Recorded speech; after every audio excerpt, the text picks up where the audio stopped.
India's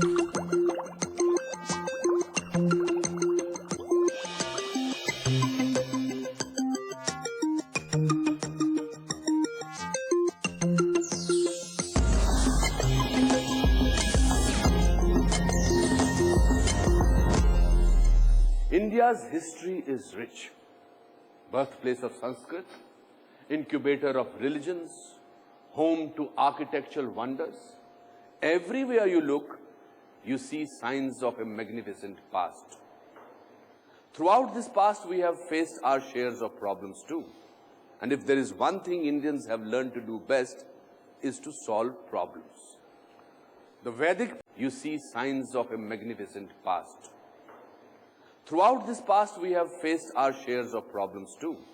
And if there is one thing Indians have learned to do best, is to solve problems. The Vedic period solved problems of numbers and astronomy. Sushruta Samhita solved problems of medicine. And in ancient past, Indians have solved problems of urban planning and architecture. In short, problem solving is what we do best.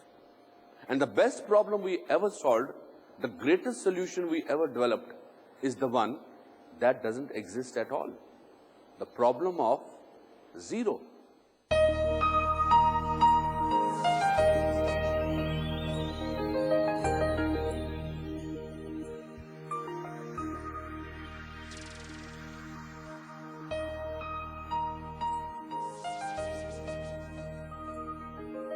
Shunya. Over 1,000 years ago, Aryabhatta unleashed the power of zero for the first time. You see, before his discovery, mathematics couldn't account for the concept of zero. There was no way to talk about the concept of nothing.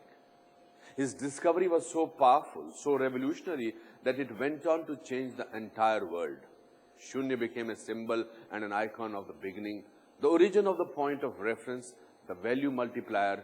Shunya shaped history, and now it has the power to shape the future. From where we stand now, our future is spiraling out of control. Greenhouse gases are at an all-time high. Our green spaces are disappearing, and every day we are failing to bring clean food and water to many of our people. So we need to start thinking critically again about this concept of zero. Zero emissions, zero waste, zero hunger, zero devastation. Once again, 1,500 years later, we need to look to the power of zero. I am at the Nehru Science Center here in Mumbai, a place that signifies innovation, the power of beliefs, and perhaps most importantly, a mission to use the power of science to overcome challenges. Today, we embark on a quest for zero, a series on Times Now in association with DuPont in search of solutions to some of the most critical problems faced by India and the world. We will meet some of the most exciting innovators who are using today's science to solve today's problems. Stay with us as we unlock the power of Shunya.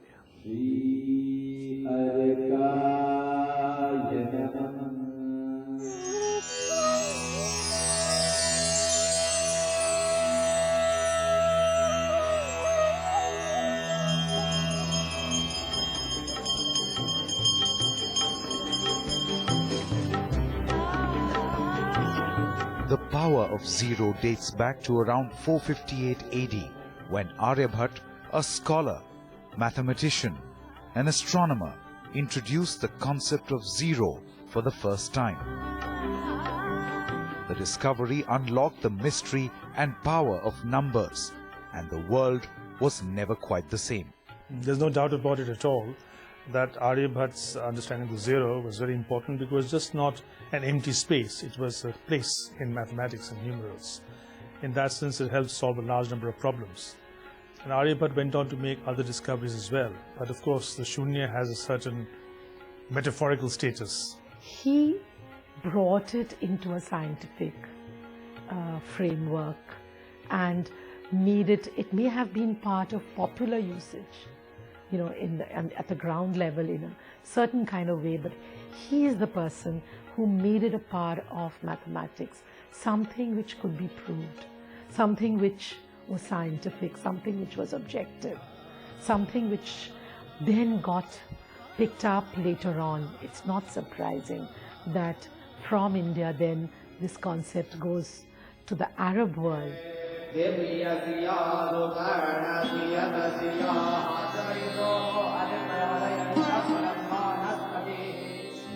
Conceived as a symbol of Brahman, the zero produces all numerical figures but resists being limited to any particular value.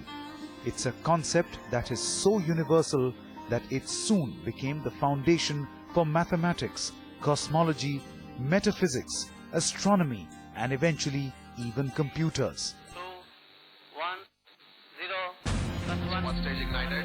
The idea spread around the world like wildfire, influenced major fields, professions, industries, and scholars. India had quite a range of great scientists in the ancient times. One must not also forget the contribution of the Nyaya school and the Vaisheshika school, especially in terms of logic and physics. Charak Samhita, in medicine, Sushrut in anatomy. Bodhan's theorem was again a very powerful mathematical finding.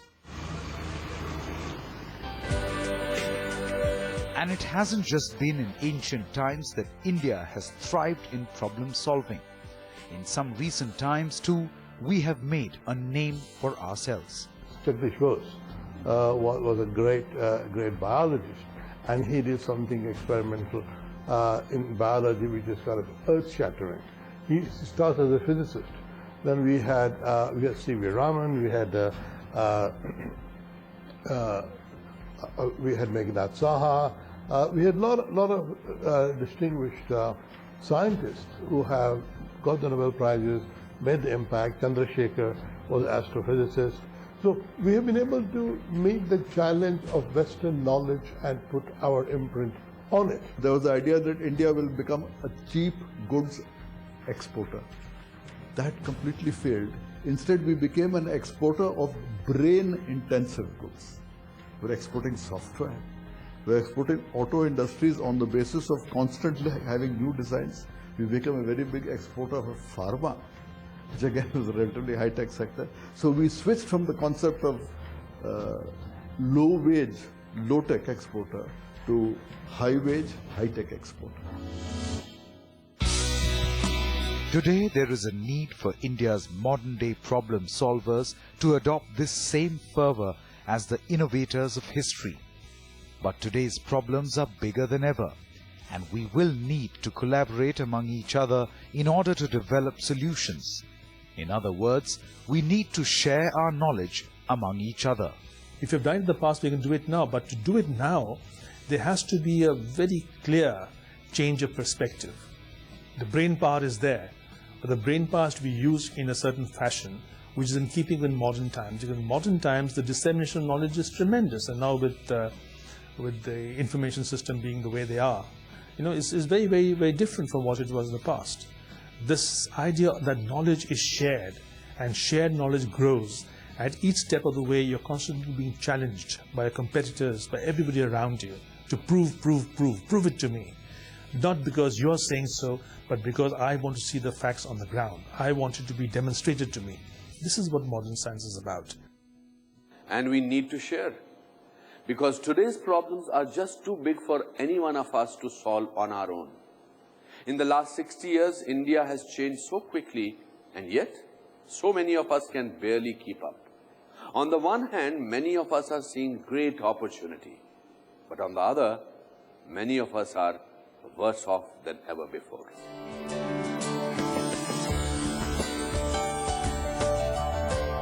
This is India's financial center, Mumbai. And alongside the greatest wealth in the world is Dharavi, Asia's biggest slum. And that's just it. Development is this tricky, double-edged sword. As we grow, we provide for some, but we disappoint others. We have 200 million hungry. We have 300 million illiterate. We need to worry about water, sanitation, literacy. I think these are the real challenges that we need to focus on. So innovations today need to really focus more on how do we improve lives of millions and millions at the bottom of the economic pyramid. Meanwhile, our infrastructure can barely keep up. On the one hand, we see mind-blowing inventions in our consumer electronics, and yet 400 million Indians lead unelectrified lives. Many parts of the country are disconnected from roads, and access to clean drinking water is a huge problem. Infrastructure must be expanded as efficiently as possible. We need expansion everywhere. More roads, more power, more schools, more doctors. We need excellence because quality of our work is pretty poor. And we need equity. Expansion, excellence and equity. So we can make sure that the poorest of the poor do have access to a lot of these things. But again, as we expand, how can we make sure that we avoid the double-edged sword of development? Is there a way to innovate and grow without leaving people out of the equation or causing more problems? Well, one small example of how to do this may come in the most unlikely of places, in waste.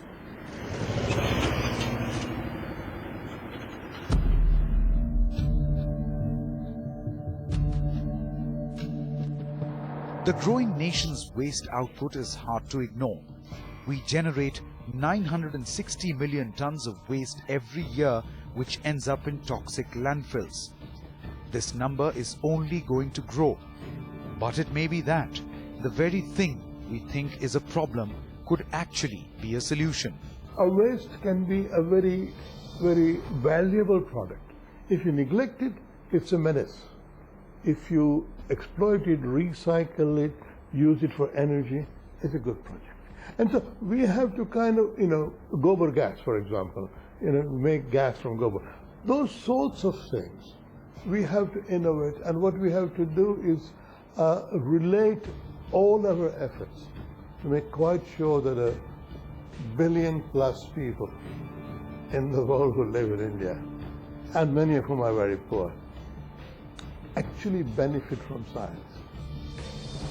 In other words, it may be that the solutions are right before our own eyes, and we just need a little science and creativity to make them happen. You see, in India, every third person is a young person. And by 2020, India is set to become the youngest country in the world. This means if we invest in our young people, we will be able to create a generation of creative and scientific thinkers. In other words, we will create modern-day Aryabhats who can address our modern-day problems. After the break, we will introduce you to some of these innovators who are embarking on 21st century quest for zero.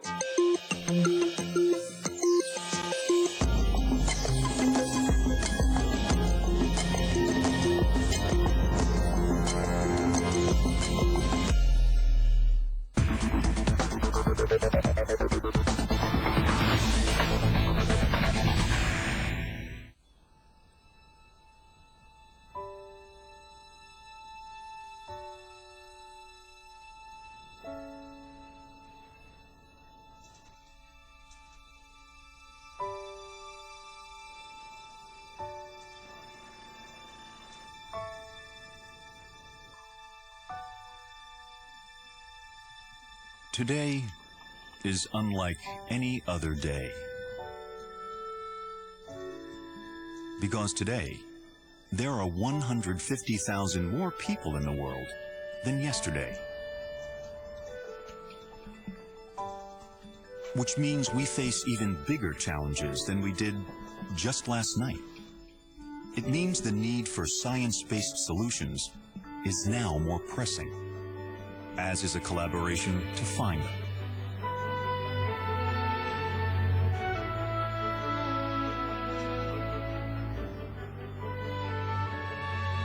Working with one another is the only way we'll be able to provide more nutritious and safer food to this ever-growing population. Partnering on a global scale is how we will arrive at more sustainable energy solutions for a planet that increasingly demands them. Coming together is how we will better protect the Earth and the billions who call it home. DuPont is reaching out across corporations, governments, disciplines, and borders to find these answers. And we invite you to join us.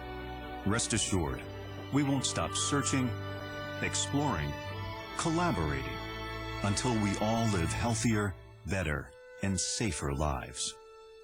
Welcome to the Global Collaboratory. Welcome to DuPont.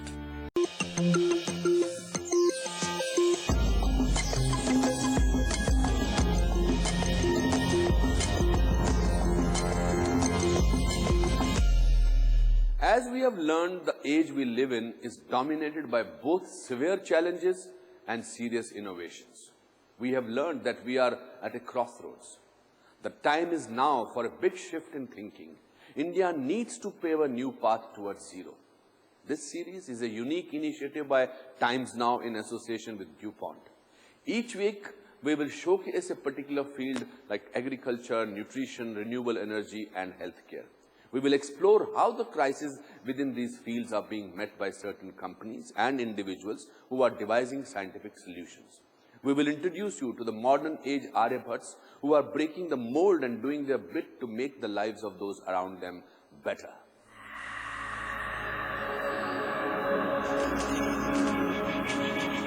And to do that, many of these innovators are drawing from India's unparalleled knowledge power, tapping into one of our most plentiful resources. World today knows India for its knowledge power. The IT revolution has created that image. Some various foreign companies began to recognize India's potential. It came as a surprise to them also that the brains are here. And so there are international R&D centers set up by Maruti Suzuki, by Hyundai, for focusing on small cars. General Electric came with one of its global centers set up in Bangalore. On the software side, a very large number of people said, the talent is here, the brains are here. And they've all come here. So a lot of R&D has taken off in India after liberalization for these reasons. But all this innovation won't mean a thing if it does not address economic development. Because in order to avoid the double-edged sword of development, we have to innovate for our entire population, not just the ones who can afford it. But do it now, don't do it any later. We should also, as I told you earlier, underline the importance of linking science and development with economic development. The two actually go together. And unless we see them as conjoined processes, we will not be able to help our country very much.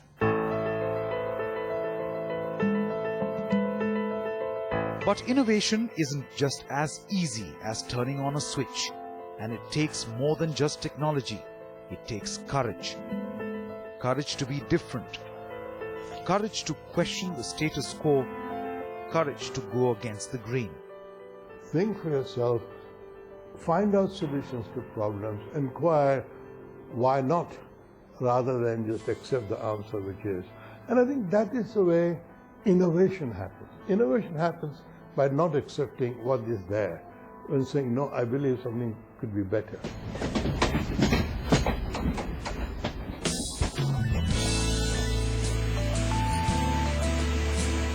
Over the next 15 weeks, we'll take you on a journey of courageous individuals and companies who have taken that leap of faith and are believers in the power of science and technology on everything from renewable energy.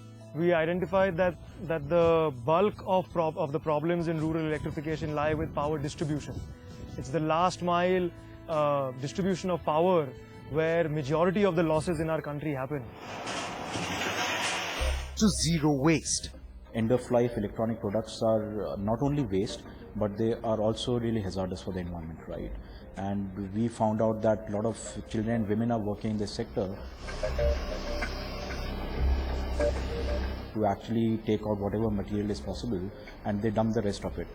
So it's a health impact, it had a environmental impact, and it had a social impact on it, right?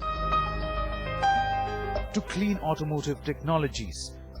Already 50% of our cities have emission levels above standards that we need to have. More than 1/5 of deaths today are being caused, premature deaths, due to pollution. So we have to think, what are we leaving for our future generations? To zero milk shortage. Green fodder is not available all through the year, and we need to have consistency of quality to have the milk supply all the time, all through the year.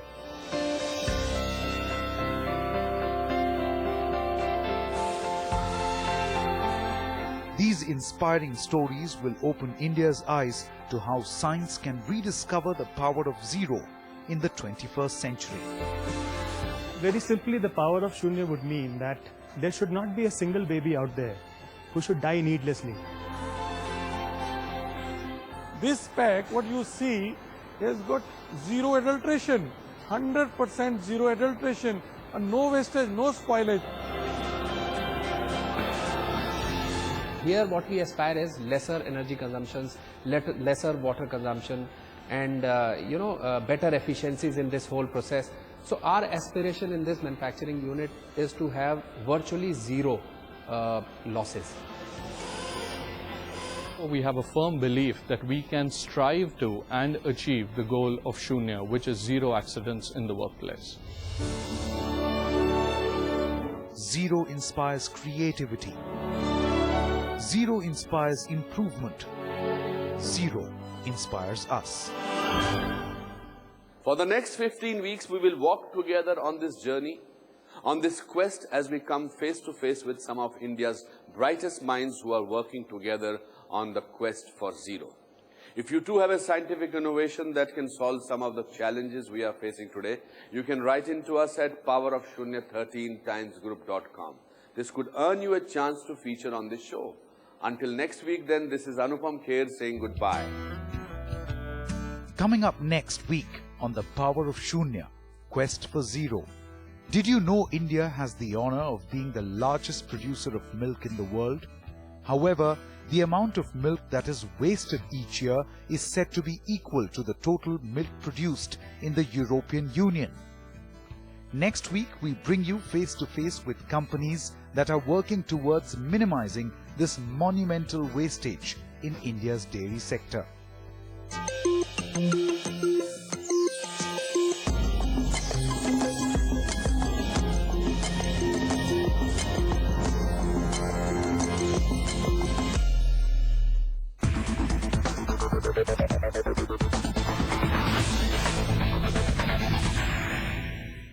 तो हमारे husband road accident हुआ, that means उसका कुछ unsafety थी, तो Tata steel में मैं husband का सर्विस हमें मिली है.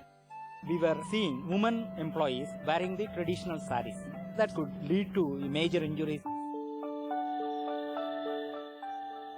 हम लोग टाटा स्टील में साड़ी से पैंट शर्ट में आना पहला लेडीज थे हम लोग.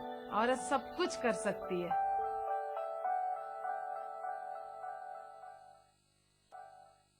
औरत सब कुछ कर सकती है.